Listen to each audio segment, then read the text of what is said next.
All right, quick and simple question on complex profiles. So here we've got, I just kind of threw together a brick molding. The question was for a specific profile, but it works for any profile.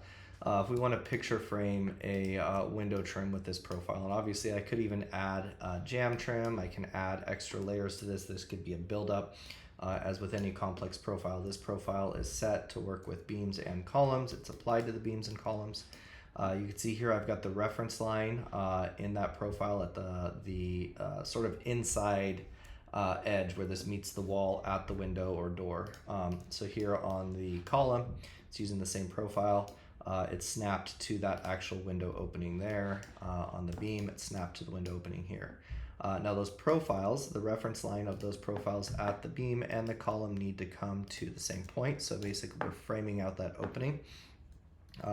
I can either go to the beam settings here and I can go to the start and the end and I can say this is 45 and 45. Oh, looks like this needs to be a negative 45. Oh, doesn't like that. So whatever that angle would need to be. But I can also just here in 3D grab the pet palette here and say that that comes to here. This guy right here, this rotate end option. So I can graphically do that right here in 3D. I believe it also works in elevation view, but here I'm going to grab this and rotate it out until I get to that 45-degree mark. Same thing here. So graphically, it's probably easier than trying to guess at what the angle needs to be in the element settings, even for something simple like a profile like this.